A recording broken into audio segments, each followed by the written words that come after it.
Bismillahirrahmanirrahim. Assalamualaikum warahmatullahi wabarakatuh. Salam sejahtera untuk kita semua. Perkenalkan, saya Hani Rahayu, dosen dari program studi S1 Administrasi Bisnis, Fakultas Ilmu Sosial dan Ilmu Politik Universitas Sangga-Buana, Bandung. Perkenalkan, pada kesempatan ini saya akan membahas mata kuliah yang saya ampuh, yaitu Pendidikan Kewarganegaraan. Metode pembelajaran yang digunakan yaitu DIA, itu Delivery, Interaction, and Assessment, yang akan berfokus kepada Student Centered Learning.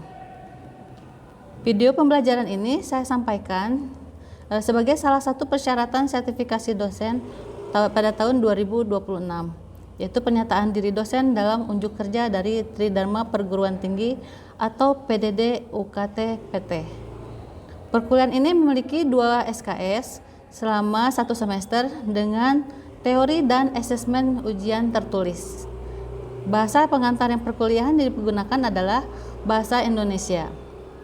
Pada kesempatan ini saya akan menyampaikan salah satu mata kuliah yang saya ampuh, Pendidikan Kewarganegaraan, yang merupakan mata kuliah wajib pada semester 2, yang akan membahas konsep. Pertama adalah latar belakang, konsep, tujuan, dan ruang lingkup pendidikan kewarganegaraan. Yang kedua, urgensi identitas nasional sebagai determinan pembangunan bangsa. Yang ketiga adalah nilai dan norma konstitusional Undang-Undang Dasar 1945. Yang keempat, konsep hak dan kewajiban warga negara. Yang kelima, negara hukum. Yang keenam, konsep demokrasi di Indonesia. Yang ketujuh, hak asasi manusia. Yang kedelapan, wawasan Nusantara, dan yang kesembilan adalah ketahanan nasional. Pelaksanaan mata kuliah pendidikan kewarganegaraan mengacu kepada capaian pembelajaran lulusan atau CPL pada program studi administrasi bisnis, yaitu pertama adalah CPL SO2, yaitu berperan sebagai warga negara yang bangga dan cinta tanah air, memiliki nasionalisme serta rasa tanggung jawab kepada negara dan bangsa. Yang kedua adalah CPL KU01, yaitu mampu menerapkan dan mengembangkan konteks pengembangan atau implementasi ilmu pengetahuan dan teknologi yang memperhatikan dan menerapkan nilai humaniora yang sesuai dengan bidang keahliannya, serta mampu menunjukkan kinerja yang mandiri, bermutu, dan terukur. Melalui mata kuliah ini, kedua CPL tersebut diimplementasikan melalui pembelajaran pendidikan kewarganegaraan dengan materi pembelajaran mengenai ketahanan nasional. Untuk mendukung capaian CPL tersebut, mata kuliah pendidikan kewarganegaraan memiliki capaian CPMK.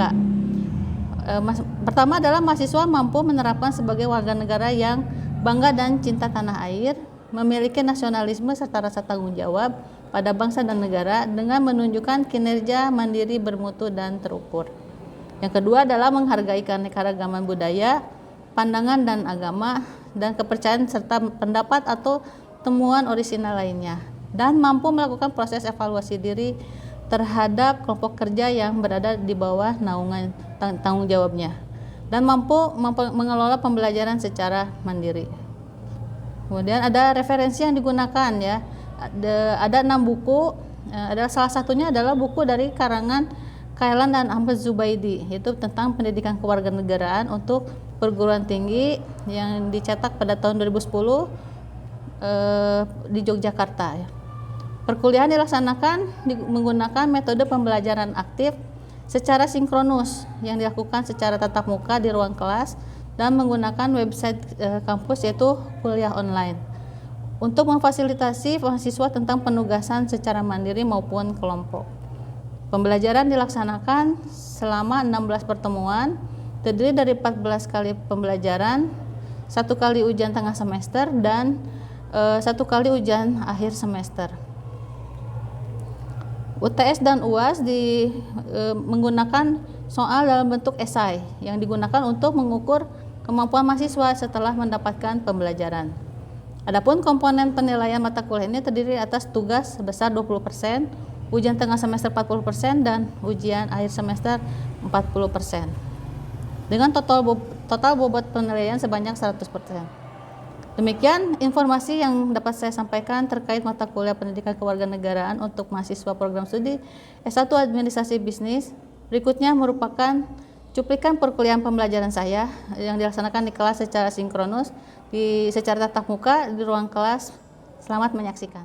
Baik, bismillahirrahmanirrahim. Assalamualaikum warahmatullahi wabarakatuh. Waalaikumsalam warahmatullahi wabarakatuh. Selamat pagi semuanya. Pagi. Ya, semangat ya, alhamdulillah ya. Hari ini kita bertemu kembali malah ini sesinya udah mau UAS ya, di sesi ke-14 ya.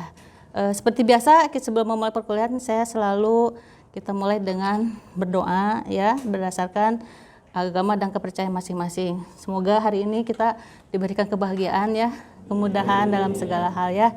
Mangga kita berdoa bersama-sama dalam hati. Berdoa dimulai.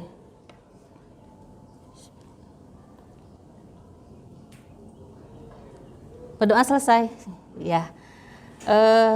Kita langsung saja ya di sini. Kita melanjutkan dari pembelajaran yang sudah kita lakukan dan ini hampir 1 semester ini ya. Sini kita lihat dulu dari RPS yang digunakan ya. Jadi ini kita sudah memasuki kepada tema ke-9 ya, yaitu tentang ketahanan nasional. Ya, terlihat di sini tentang ketahanan nasional ya. Baik, apa saja sih yang di capaian pembelajaran yang diinginkan? Nah, ini ada 3 CPMK ya. Yang masuk ke dalam pembelajaran kewarganegaraan adalah pertama adalah CPMK 1, yaitu mahasiswa mampu menerapkan sebagai warga negara yang bangga dan cinta kepada tanah air. Ya. Kemudian memiliki nasionalisme serta rasa tanggung jawab pada bangsa dan negara dengan menunjukkan kinerja mandiri, bermutu dan terukur. Itu masuk ya ke dalam pembelajaran kita. Kemudian yang ketiga adalah CPMK ketiga adalah menghargai keanekaragaman budaya. Ya, pandangan agama, kepercayaan serta pendapat atau temuan orisinal lainnya dan mampu melakukan proses evaluasi diri terhadap kelompok kerja yang berada di bawah tanggung jawabnya dan mampu mengelola pembelajaran secara mandiri ya. Kemudian sub CPMK yang diharapkan adalah mahasiswa mampu menjelaskan tentang ketahanan nasional. Itu ya. Baik, kita langsung ke materi saja. Oh ya, sebelumnya mangga silakan anak-anak sekalian melakukan presensi melalui Edlink yang kalian semua punya ya. Silakan.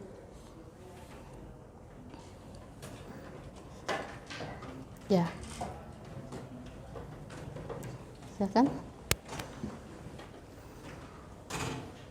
Sudah semua? Sudah. Ya. Baik, kita langsung ke materi pembelajaran. Oke, ini kita belajar mengenai ketahanan nasional ya. Baik, kalau mengingat pembelajaran yang kemarin, masih ingat tidak kemarin? Kita belajar tentang apa? Ya, kita belajar tentang wawasan Nusantara ya. Wawasan Nusantara dengan ketahanan nasional tentu saja akan berkesinambungan. Ya, pembelajaran kita selalu berkesinambungan dari awal sampai kepada pembahasan yang sekarang ya. Jadi kita bahas tentang ketahanan nasional. Nah, ketahanan nasional itu mungkin sebuah konsep yang terdiri kalau melihat dari asal mula katanya adalah ketahanan dan nasional ya. Ada yang tahu tidak arti dari ketahanan secara harfiah asal mula kata? Ketahanan itu apa ya? Tahan itu apa? Ya, tahan itu apa? Kuat ya, kuat ya. Apalagi ada makna lain tidak? Tahan, ketahanan. Kokoh, betul ya Gita ya, gitu ya. Jadi kokoh. Nah, kalau nasional itu apa? Ayo, laki-lakinya nih. Nasional. Nasional adalah berhubungan dengan bangsa, ya. Jadi mengharapkan sebuah ketahanan nasional itu adalah sebuah bangsa yang kokoh dan kuat. Itu ya. Makanya Ibu gambarkan ini adalah pesawat apa? Pesawat tempur ya. Baik. Oke, di sini ada pemaknaannya ketahanan nasional ya. yaitu suatu kondisi dinamis suatu bangsa yang berisi keuletan dan ketangguhan. Ya, betul tadi tangguh ya, yang mengandung kemampuan mengembangkan kekuatan nasional dalam menghadapi dan mengatasi segala ancaman, gangguan, hambatan dan tantangan, gitu ya. Baik yang datang dari luar maupun luar negeri, baik secara langsung maupun tidak langsung ya. Untuk yang membahayakan integritas, identitas, kelangsungan hidup bangsa dan negara dalam mengejar tujuan nasional. Ini adalah diambil dari buku Suradinata 2005 halaman 47. Ya, dilihat. Oke. Kemudian ada latar belakangnya ketahanan nasional kita, yaitu dikemukakan oleh Insinyur Soekarno. Nah, kita ketahui bahwa Insinyur Soekarno adalah beliau yang menjadi pencetus lahirnya Pancasila ya pada 1 Juni 1945 yaitu. Dan beliau pula ternyata yang mengupayakan dan menggagas tentang ketahanan nasional ya. Nah, ini bahkan dikembangkan gagasan tersebut di Sekolah Staf dan Komando Angkatan Darat Bandung. Itu menurut Armawi 2005 halaman 2 ya. Oke. Nah, di dalam ketahanan nasional ada disebut dengan istilah Astagatra ya. Astagatra adalah terdiri dari Trigatra dan Pancagatra ya. Apa itu Trigatra? Nah, Trigatra adalah meliputi letak geografis ya. Kemudian keadaan dan kekayaan alam, keadaan dan kemampuan penduduk ya. Kemudian kalau Pancagatra adalah ideologi yaitu ketahanan berdasarkan Pancasila, politik, ekonomi, sosial budaya dan pertahanan dan keamanan ya. Nah, ini apa kaitannya ketahanan nasional dengan kewarganegaraan? Nah, ya. Jadi pasti ada kaitannya karena ini adalah mata kuliah kewarganegaraan, ya. Apa kaitannya? Nah, ini kita lihat di sini, ya konsepnya bahwa kewarganegaraan adalah merepresentasikan identitas dan rasa cinta tanah air bagi setiap individu, ya, yang menjadi fondasi utama bagi ketahanan nasional. Hal tersebut dapat menjaga dan mempertahankan kedaulatan negara dari berbagai ancaman, ya. Oke. Nah, ini ada landasan ketahanannya. Pertama kita ketahui bahwa landasan konstitusional adalah Undang-Undang Dasar 1945, ya. Kemudian landasan idealnya adalah Pancasila dan landasan visional adalah wawasan tentang Nusantara yang sudah kita pelajari sebelumnya, ya itu ya. Baik. Ini ada asas ketahanan nasional. Pertama adalah asas kesejahteraan dan keamanan. Yang kemudian kedua adalah asas komprehensif, integral. Ketiga adalah asas mawas ke dalam dan mawas keluar dan asas kekeluargaan. Jadi kalau nanti ujian ada pertanyaan, ya ditanyakan apa sih asas ketahanan nasional, dapat kalian jawab seperti ini, ya. Tuh. Oke, ini ada konsepsi ketahanan nasional, ya. Konsepsinya meliputi pertama adalah ketahanan ekonomi. Nah, seperti sekarang, ya Indonesia isu-isunya sampai harga dolar itu mencapai 18.000 itu dicetak pertama kali ya, sangat tinggi ya, belum pernah ya sampai sebesar itu ya. Nah ini keberlanjutan pertumbuhan dan adaptasi ekonomi terhadap tantangan global. Apakah nilai tukar rupiah dolar dan rupiah itu menjadi tantangan global? Ya, tantangan global. Karena begitu harga itu naik, pasti berimbas ya semuanya terhadap sektor ekonomi kita. Harga-harga naik ya, apalagi yang kalian rasakan naik? Iya, bensin katanya, BBM naik ya. Apalagi yang naik? Mungkin mama ya di rumah tahu sembako ya pada naik. Nah itu ya imbasnya banyak sekali. Kemudian yang kedua adalah ketahanan sosial budaya. Ya, apa saja ini adalah integrasi masyarakat dan toleransi dalam keberagaman budaya dan nilai-nilai. Ya. Kemudian yang ketiga adalah ketahanan, pertahanan dan keamanan. Itu adalah perlindungan terhadap ancaman eksternal dan internal serta pemeliharaan kedaulatan. Ya. Kita sudah bahas batas kemarin ya, batas wilayah kita di mana zona ekonomi eksklusif, ada deklarasi Juanda ya, kemarin sudah dibahas ya. Nah itu adalah makanya ada kaitannya dengan ketahanan nasional ya. Yang keempat adalah ketahanan politik, yaitu stabilitas dan keseimbangan dalam sistem politik yang mendorong pada keadilan. Dan yang terakhir adalah ketahanan ideologi, yaitu kesetiaan terhadap nilai-nilai inti yang menggerakkan masyarakat dan pemerintahan. Itu nilai intinya adalah Pancasila, sudah jelas ya. Oke, kita lanjut. Nah, ini ada tantangannya ketahanan nasional, terutama saat ini. Itu adalah keamanan cyber dan disinformasi. Tuh ya. Sekarang ini kemudian ada krisis kesehatan dan ketahanan pangan, ketahanan ekonomi yang rentan terhadap ketergantungan pada impor dan ketimpangan pembangunan, ya. Betul tidak kita ada tergantung pada impor? Tuh. Buktinya dengan apa? Barang Cina yang banyak banjir ke Indonesia, ya. Sekarang barang-barang Cina itu murah dan banyak dibeli oleh orang Indonesia. Karena seorang pembeli atau konsumen itu pasti mencari harga yang murah. Yang murah dulu tapi berkualitas, ya. Oke. Yang keempat adalah perubahan iklim dan bencana alam yang mengancam ketersediaan sumber daya alam, kemudian produksi pangan dan keselamatan masyarakat.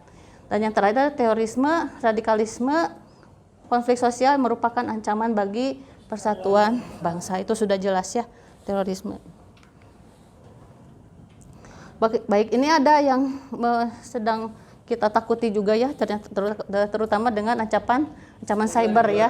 Ini keamanan cyber menjadi komponen penting ketahanan nasional ya. Indonesia karena serangan anomali digital dapat mengancam infrastruktur kritis, ekonomi, dan stabilitas politik ya. Pemerintah sedang merespon melalui penguatan BSSN, RUU keamanan dan ketahanan cyber serta inisiatif koordinasi lintas lembaga yaitu. Nah, ini hubungannya ketahanan nasional dengan ancaman cyber di Indonesia. Ya. Seperti ini kita lihat dari gambar ini ternyata menjarah atau melihat semua aspek ya. Semua aspek menjadi sebuah sistem yang sangat kita khawatirkan ya. Makanya harus ada sebuah lembaga yang melindungi dari ancaman cyber ini ya. Itu ya. Ada bisa menyerang kepada pemerintah, infrastruktur ya. Kemudian kepada keuangan, kepada rakyat melalui sosial media dan lain-lain ya. Itu bahayanya. Oke, ini ada video saya ambil dari Instagram ya, dengan ID-nya ID Cloud Host ya. Ini berbicara mengenai potensi ancaman keamanan cyber. Berarti kita simak ya. Oh, bisa. Sebentar.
Nah, ini ada contoh video ya terkait dengan kemarin waktu kejadiannya adalah pada saat pemilu. Ya, pemilu kan tidak hanya dilaksanakan di dalam negeri tapi juga di luar negeri. Ya, baik.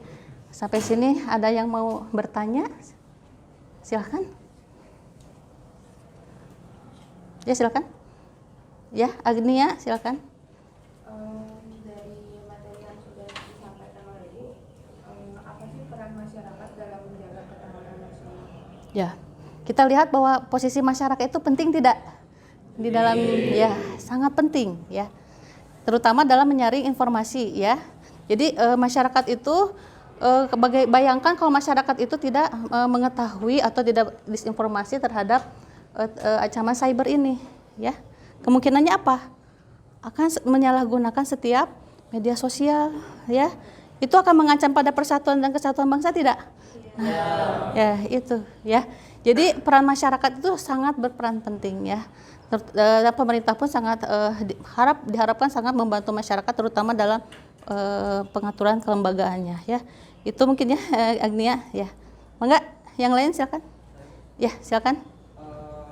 Sebenarnya apa sih tantangan terbesar bangsa Indonesia terhadap ketahanan nasional saat ini? Baik ya. Kita ketahui bahwa Indonesia itu sangat beragam ya, suku bangsa ya. Sangat banyak sekali suku bangsa dan bahasa dan lain-lainnya.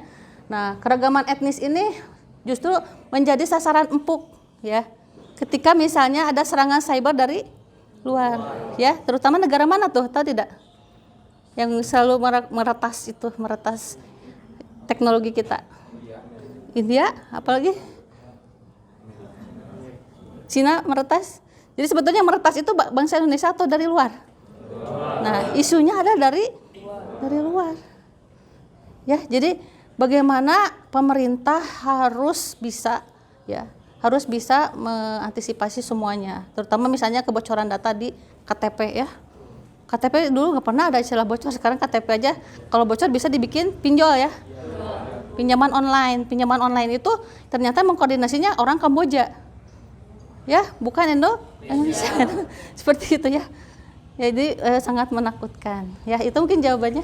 Ya, jadi kita harus ada peran serta masyarakat dan pemerintah yang harus selalu solid untuk mengatasi terutama ancaman pada cyber. Ya, baik. Ada lagi yang mau bertanya? Silakan. Cukup ya, baik.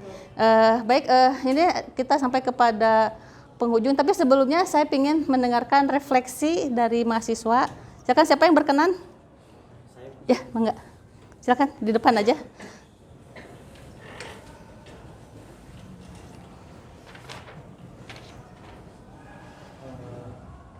Mungkin sebagai mahasiswa di era digital sekarang, saya menyadari bahwa ancaman terhadap ketahanan nasional saat ini telah bergeser.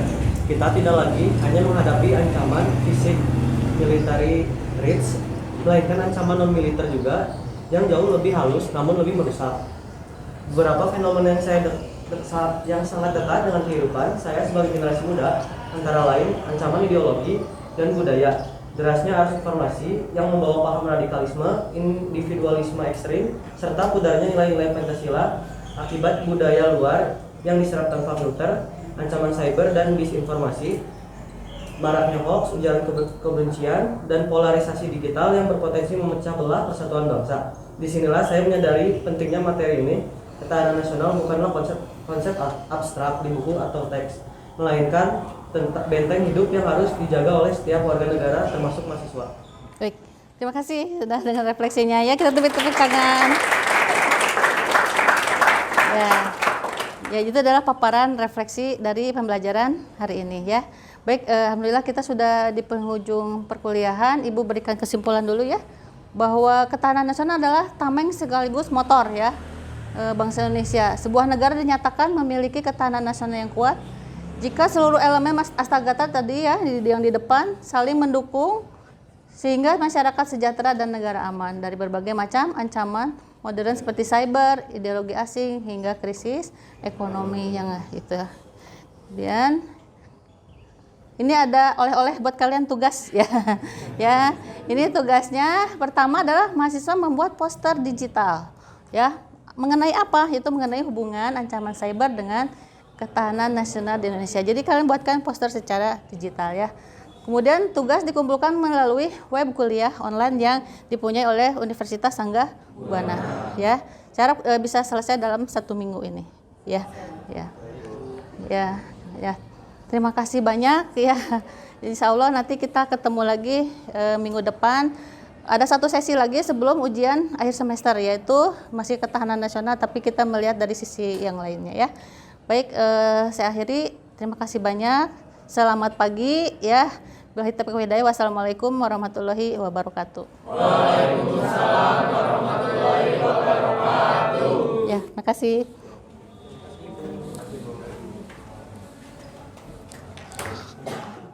Demikian deskripsi singkat dan cuplikan pembelajaran pendidikan kewarganegaraan yang saya ampu. Semoga ini menjadi gambaran mengenai kinerja pengajaran pendidikan kewarganegaraan di Prodi S1 Administrasi Bisnis Universitas Sangga Buana Bandung. Saya ucapkan terima kasih kepada seluruh pihak yang terlibat dan mendukung, yaitu Kementerian Pendidikan Tinggi, Sains dan Teknologi melalui Direktorat Jenderal Pendidikan Tinggi LLDikti 4 wilayah Jawa Barat dan Banten, serta seluruh tim sertifikasi dosen SMART tahun 2026. Dan saya ucapkan pula terima kasih kepada Universitas Sangga Buana Bandung, seluruh jajaran pimpinan, rekan dosen, dan mahasiswa. Demikian yang dapat saya sampaikan. Mohon maaf apabila ada salah kata dan perbuatan. Billahi taufiq wal hidayah. Wassalamualaikum warahmatullahi wabarakatuh.